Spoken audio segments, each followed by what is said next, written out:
Reba, because I'm telling you, she be on the move, y'all. I ain't lying. And what Reba does is you know what? Let me stop. You tell them about yourself, Reba. Oh my goodness. Thank you for having me here. Always a pleasure. I love this event. So I'm Reba McCutcheon. I am in my bonus career in my life. I'm in my 3rd year of being a real estate agent, and I love it.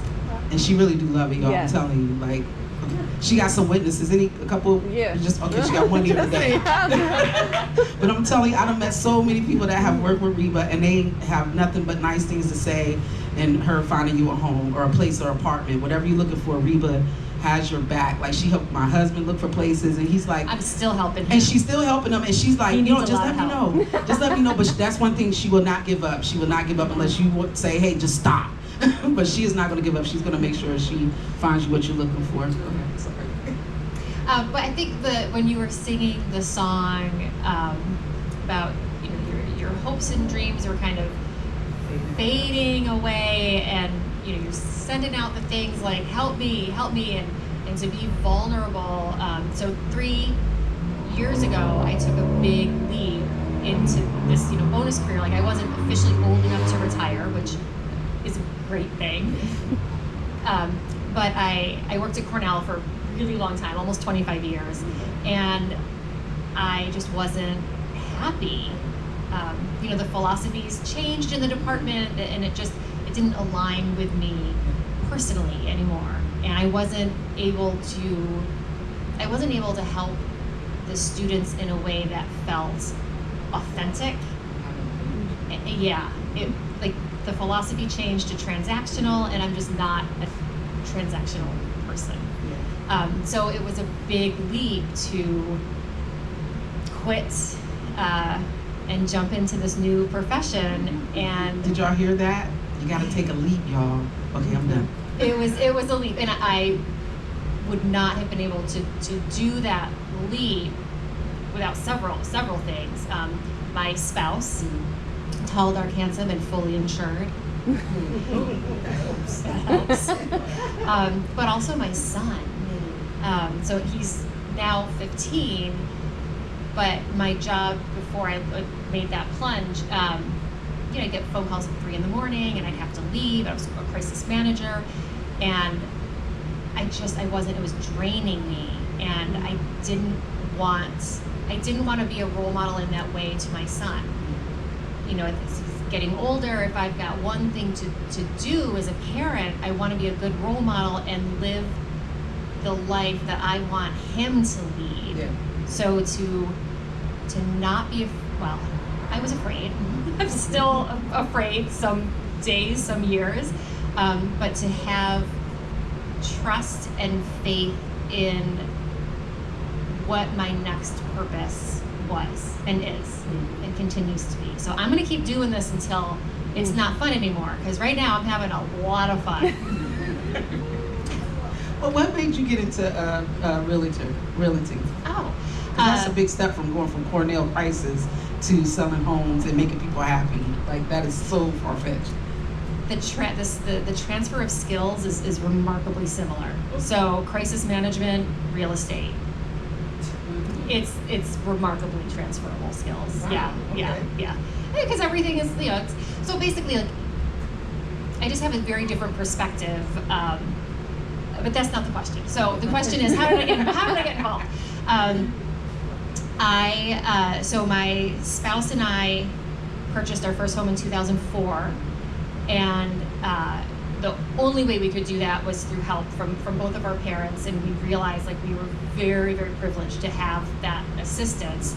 And then in 2010, we had our son, and I'm like, ooh, this house is small.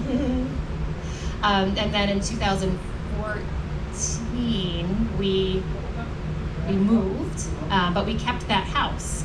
So I've actually been in kind of property management since 2015 when we moved. And I loved it, and it was working for us. And in 2019, we purchased another single family home. Okay.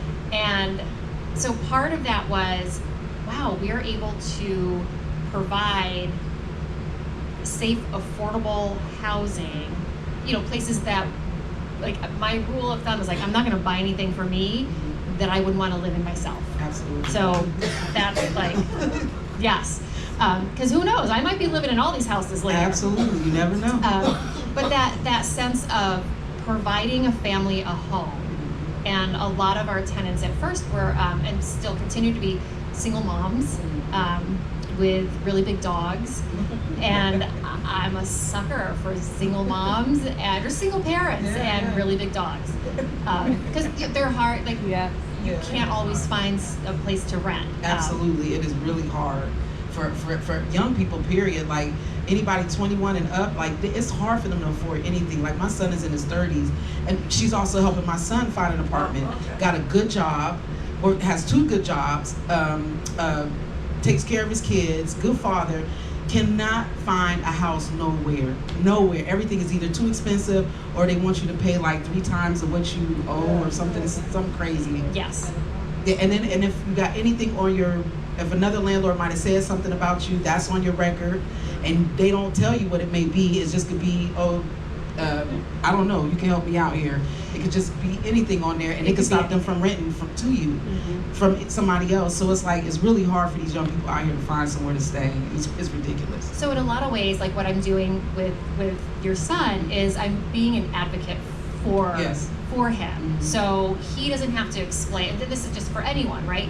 So if you've got something, if you have bad credit, if you filed for bankruptcy, I'm working with a client now who was filed for bankruptcy, like the person who has experienced that hardship should not bear the burden of having to explain it every time and time again, right? Absolutely. That's not trauma-informed care. It's not trauma-informed living, right? So as an advocate for my clients, and I'll do this with my friends too, like you've had something, going on and you need support in this, like I'm gonna step into your voice. Absolutely. With permission, right? But I'll explain it in a way that I'm using my privilege, right? I'm using my privilege, and I'm going to explain it and just say, hey, like I'm just going to be really upfront and be like, hey, like, so this has happened, but that's not an issue, right? Because that would be illegal. Right. And like exactly. I went to go see a place when I first moved here, and the person told me, oh, I'm sorry, we don't rent to people that's on Section 8. And I was like, do you know that that's illegal to say that to me? And the only reason why I didn't press the issue is because it was somebody's that told me about the place, and they was like, and so I was like, if you were anybody else, I said, I would have turned you in. I was like, but because somebody else that put their heart on their sleeve to say, hey, Tree's going to check the space out, I said, I'm not going to say anything. I said, but don't you ever tell anybody else that come in here that say they on Section 8 that they cannot, you don't rent to them because that's low income. You don't never say anything like that. So it does happen. It really does. So. And if you receive Section 8 housing, you can actually buy a house with the Section 8 support. Wow. Did y'all know that? Yes. Not in Cortland County. Okay. But in a lot of the counties, you can use your Section 8 housing voucher to help you pay that rent. What? And that lasts for 10 to 15 years. I took a course on it. Yes, ma'am. They'll send your payment to the bank. They'll send your voucher to the bank to pay your Section 8. Or to pay your mortgage. I'm just gonna start saying, instead of a realtor, like yes, I'm a realtor, and I'm an advocate. Yes, you are. I'm an advocate. A realtor advocate. Yes. Is there any questions that you guys would like to ask Reba? Yeah, I have a question. So is it locally? Is all your work locally? Is all my work locally is the question. I am licensed in New York State. Okay. I've done Elmira, Syracuse. I grew up in the Finger Lakes. Like I'll travel. She'll go anywhere. I will travel, especially if I know that market, or if I can learn that market, then I can be a good advocate on your behalf. Yeah. Question back there. No, I just finish up the old information about the Section 8 thing. It's not just buying a house and you have to go through the classes, and then you have to find a van. They just taking your purchases or mortgage and stuff. It's not just because you got the Yeah. Section 8 voucher and they just give it to you. I Right. just wanted You got to to go through the steps in order for you to be able to be approved. You have to do Absolutely. other classes too.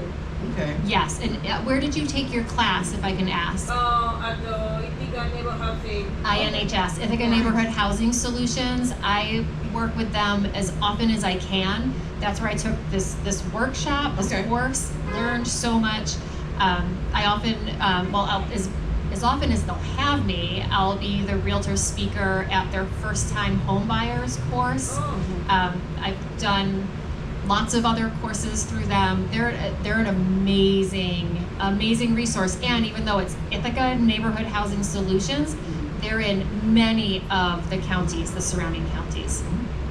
And they have a Spanish speaker. I'm one of the translators. Translators, nice. Okay. Because I rent the space for them too. So. Yeah, nice. And I said, because sometimes I'm late, so I'm like, I can translate for you for, you know what I mean?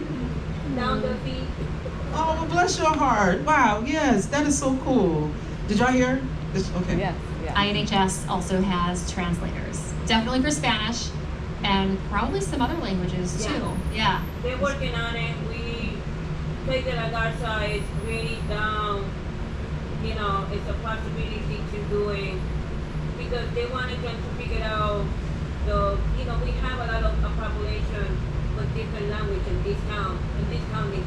For people that I realize, because they didn't pay attention. But people when they advocate around the county, we know what kind of different, like we got Japanese, we got Russia, like a 5 countries they hear and they need advocates in the country.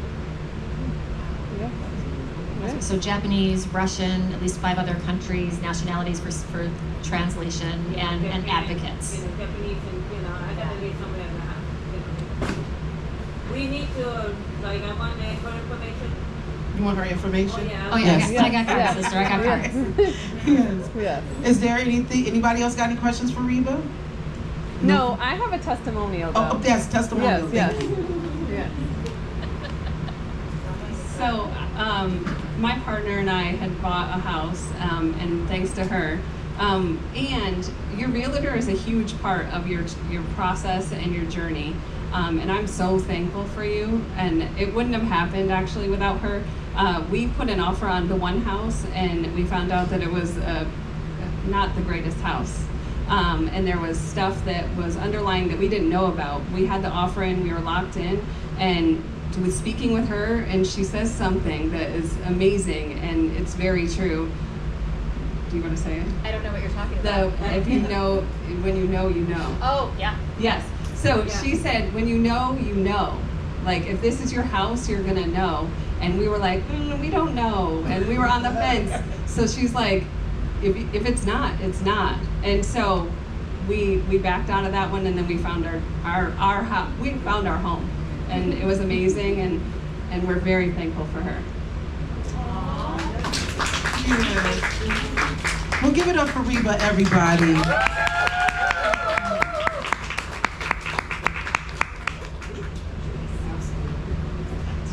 Yes.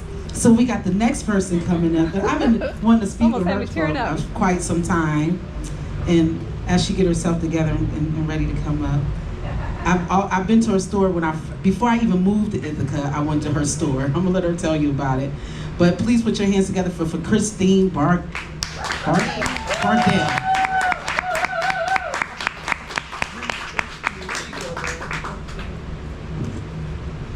Do everybody know this amazing woman here? No. Oh no. Oh. Well, please tell them about yourself. Like she's an Ithaca jewel on every level, and also an advocate for people as well. I love it. Oh yeah. So I'm Christine Barksdale, and I have a number of businesses actually, but I'm gonna mention one and then talk about the other one because that's my baby. So the business that I'm gonna mention is Diaspora. I sell things from the African diaspora, clothing, fabric, jewelry, earrings, things like that. Okay, so we'll talk about that another time. My baby is Sustainable Passion, and I describe it as a women-centric, sex-positive adult boutique. A lot of words. I do not like people to call my store, though, a sex shop. It is not. It is a place of safety and wellness, and yeah. So I sell sex toys and lingerie. So that's the gist of it. And some amazing toys, I tell you. They are amazing. We're gonna be here all day. Listen, I was shy and I went to her store and she was like, oh no, girl, just check this out. And she pulls this amazing box out. Do you remember? You probably was so long ago. And she pulls this box out and she was like, she explained what it does. Was it the... Yeah, the womanizer.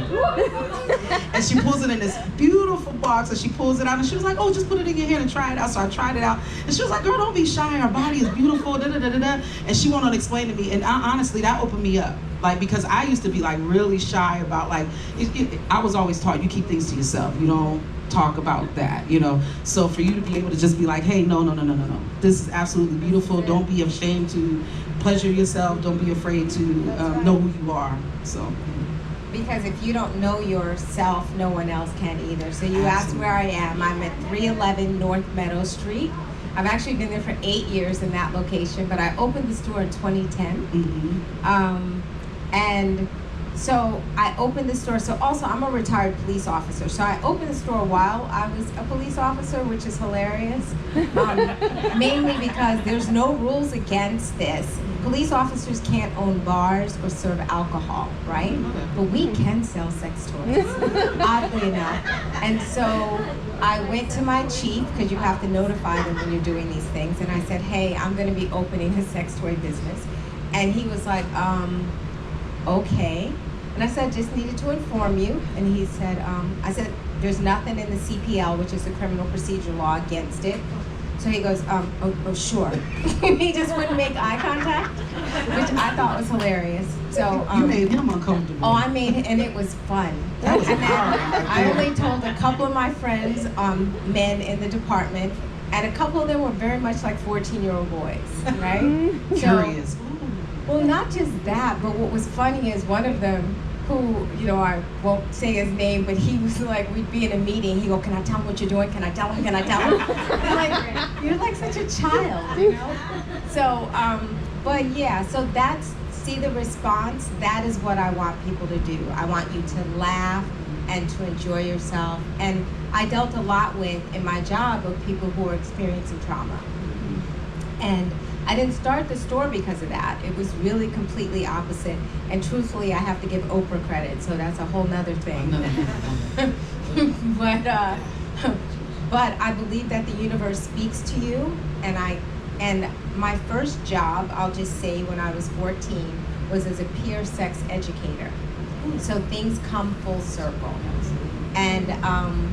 And so when I opened that business, I really was like, this has to be a safe space. Men are welcome, but I geared it towards women unapologetically. It was just a space that I wanted people to be able to walk into, feel comfortable, ask questions. Once again, I'm a sex educator, and I was a sex crimes detective, but I'm a sex educator. And I really wanted people to be like, yo, you know, what is this? And as she said, I'm like, it's a toy. So what do you do with toys? You play. So for me, it was very important for us to smile and be happy, learn about our bodies, right? Because we can't tell anybody else about them if we don't know, right? So all of those things were important. So I was coming through from a place of wellness and sexual health and being healthy and happy. So, so that's really it for me in terms of that. Wow. Give her a hand, everybody.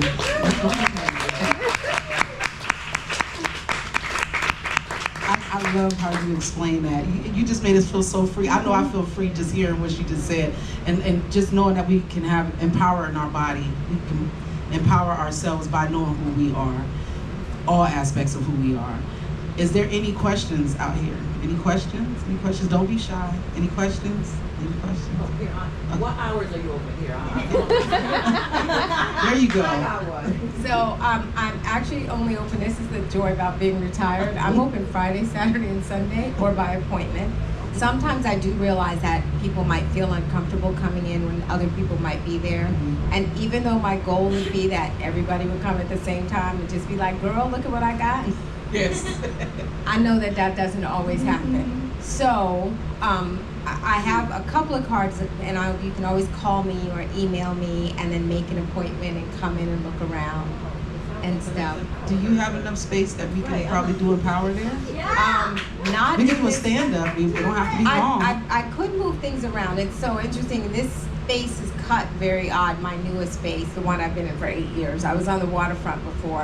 That's where I saw you. And that was a much bigger space. Yes. But I'm willing to try anything. Yeah. You know, that's fine with me. We also have I have a parking lot, so there's a backyard area and stuff too. So yeah, so sure, I would be happy to welcome you. I do toy parties, so truthfully, that's how I started. So my first year was all I did was parties, and then, as I said, the universe spoke to me, and I was like, oh, one day I kept waking up at 3:30 every morning, like the same thing, and I was like, oh, wait a minute, I'm missing something, and I decided, I was like, oh, I'm supposed to open a store, and one of my friends was like, what the F is wrong with you, right? And she didn't say what the F. And I said, I'm gonna open the store. And so then that's why I actually opened the store. And I'll do parties at people's homes as well as in the store, or at other locations. I was in a barber shop one time. So I've done bachelorette parties. Yeah, but I also always come from a point of sex education. That's what we need, sex education. We honestly. need education and wellness. So I come from that space, and so that's what the parties are. They're about being educational.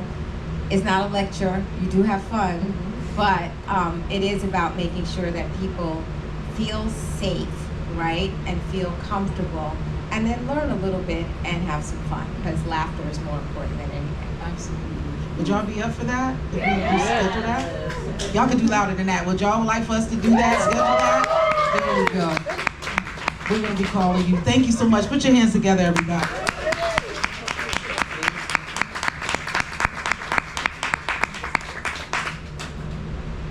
So y'all, my water bottle, doesn't that look like a microphone? Does it look like It's a the microphone? wand. Oh, that's, It's the Oh, wand. I know what it is. but it's not a microphone. I mean, you hold it in your hand. Oh, we definitely got to set that up. Yes. Next, we have coming to the stage. She's been coming since we started as well. Please put your hands for Katora Moore.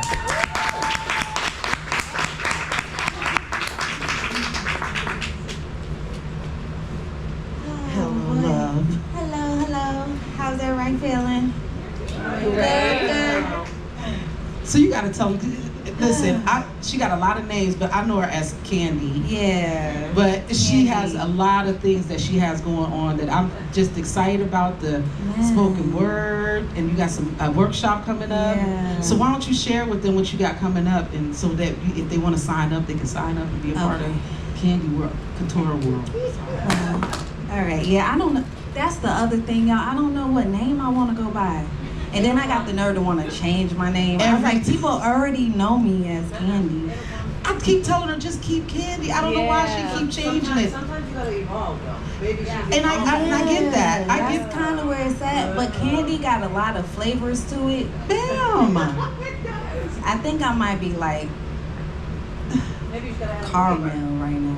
Listen, I met her and it was Candy. Nope. Then I met her again and it was Katora. Then I met her again. It was what was the other I ain't name? changed that much. What I'm was the other Candy. name? It was another Makes one. sense. Candy makes sense. Oh no, I was because people were telling me I was like a quiet storm, so I want to go by Quiet Storm. I thought that was cute, and she was like, "The radio. You don't want to be like the radio station." I was like, "Yes, I do." Good evening. Right, everybody loves the Storm. Quiet Storm, right? See, they kind of like.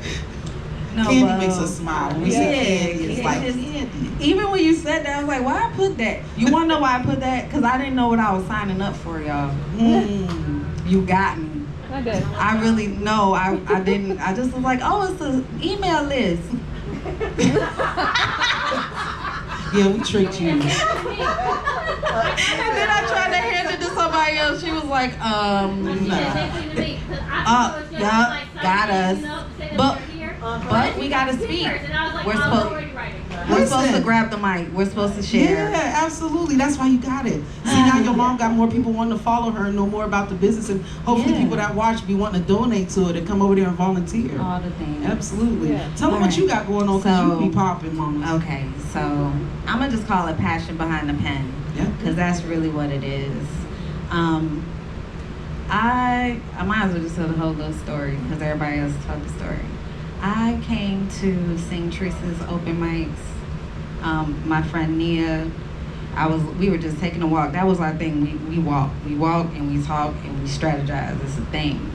So I was just like, there's like no open mics or nothing out here. She was like, I think I heard about one at the downstairs. And I was like, oh, okay. So we came and I heard this woman's voice and felt her spirit. And it was just amazing. And I've been locked in ever since. And I've met some She's like my amazing little people sister. along the way. I started actually like, I'm a person, I'm not afraid anymore to like be vulnerable and be like, look, I need help. I got a lot of ideas. I got a lot of things I want to do. I need help. So I just started networking and talking to people, and then I started doing my open mics, and I created a chat book called Broken Words, and You published that, right? and I published it. I self-published that, and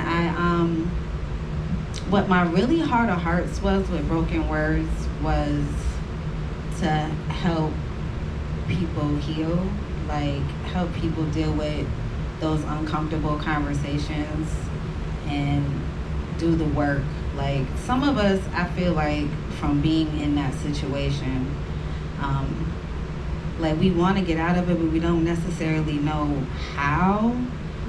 We just kind of like all just, head above the water, just getting through. And it's not just women too. Like I don't want it to just be women. Like men are out here hurt too. So I wanted to create a workshop where we have those conversations and talk through it and start getting to know ourselves. That's why what you were saying, I was like, that's real. Like we have to get to know ourselves. We have to love ourselves in order to let somebody love us properly. So I have created a workshop. It's coming up September 21st and 28th. I kind of need it to be at least two times. So it's 2 separate days? It's 2 separate 21st days, and 28th? 1 to 4. It's gonna be at the Ithaca writing studio. Where is that at? I never... Yeah, it's new. She came out to one of my open mics and she was talking and everybody else was ignoring her, but I wasn't. I was like, oh, I'm gonna talk to you. And she has a wonderful, comforting space. And she said I can bring a couple of people up there and we can do the writing workshop. I'm also gonna probably eventually do it at Sempe Kitchen, but that's for another time. I think we're there next month, aren't we? So y'all remember that. At Sempe's Ooh, Kitchen. Next month we're gonna have yes. Empower I her love there. that you know that. And look at the growth. I was so happy for all of us. But that's community is everything. But that's my biggest thing right now that I'm focused on is my Broken Words workshop. You can go on ithacawritingstudio.org to sign up. It says only 12 spaces, but if you're still interested, just sign up. What else? Oh, and then I am a co-founder of a open mic, Cypher Circle, and I decided to no longer continue doing that because I'm really, again, passionate behind the pen. So I'm still gonna do open mics and I'm still gonna go to those open mics. I'm actually featuring next Thursday there. Where at? It's gonna be at the North Star. It's the backyard. It's the 28th. It starts at 7 to 9. And I'll be the feature for that. and that if you haven't come, you should really check it out. It's a nice vibe. I'd be so mad at myself because I see it online after the fact, and I'm like, Yes. man, it's packed. This looks like they have And so wait, much fun. and also if you haven't gone to your open mics every downstairs Fourth Tuesday. fourth Tuesday of the month, I'm gonna be there at the downstairs. Anything goes, so that means you can have any talent. If you want to Anything. come and DJ just for a minute and try some new scratches, Right. come on. I mean, I done had everybody there to submit it to. So And speaking of that, I'm going to give her a shout out. She's supposed to be here. We're gonna also inform people that I do tarot readings. There was a girl who got up there and did a reading on me last time. That was weird. I was like, wait, yeah, that was weird. that was good. But she tarot reading is a thing, and she's really good.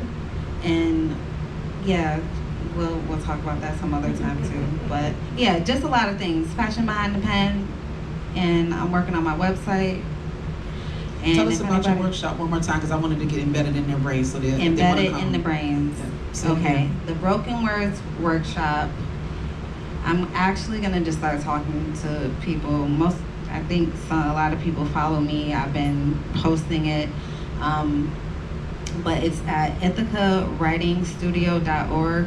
If you can sign up, and it's really about us having a discussion about healing and dealing with, if you've ever heard of shadow work, it is a real thing. We have to have those conversations. And if you don't feel safe having the conversation, it's really a booklet. It's really like me having a poem, and then there's questions that you kind of ask yourself. It's because it's about yourself. Everybody's perspective is different. Everybody went through things differently. We may have went through the same thing and dealt with it differently. Absolutely. So, I mean, if you read the Bible, that's what the 12 disciples, they all walked with him and they all saw things differently. Absolutely. But yeah, I'm done talking. I feel like I done Give it talked up too for much. Katora, aka Candy.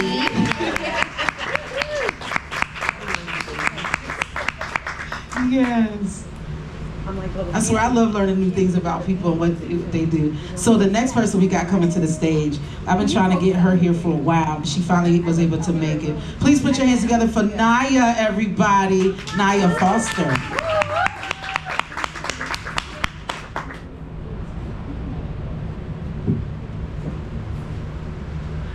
So Naya, I'm glad you stayed, but I wish, I know you was going to leave us for a while. She was going to leave us and go to New York, but God blessed her to come back here with us.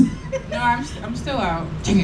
Just come back. I just come back and forth. So Naya, please tell us about yourself and what you do. Yeah. So my name is Naya, but my artist name is Queen Naya. I'm a local artist who's starting to kind of travel. A vocal artist, if y'all know. Yes. I also do poetry as well.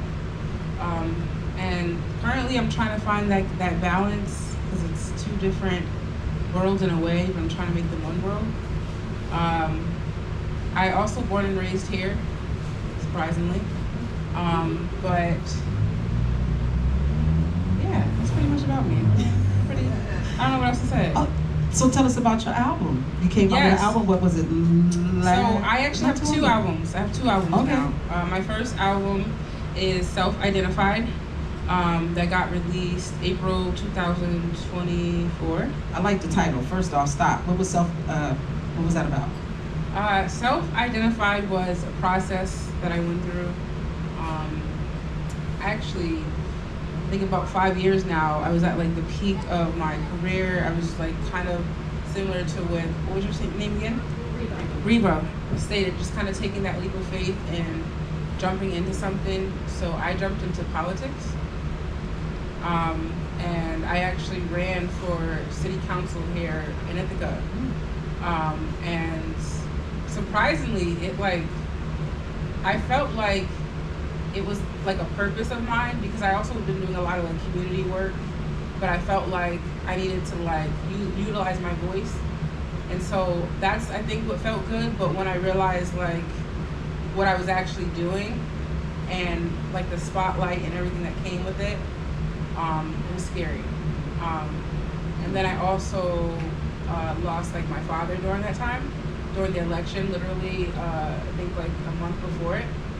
And so I dropped out, but I got a chance to look at like the ballot and the numbers, and I actually won. And to me, I took that as like a win, like secretly, because I knew that like my community showed up for me regardless, you know what I mean? And so then I was trying to figure out, okay, well, what now? So I always liked music, and I like booked a studio session in the middle of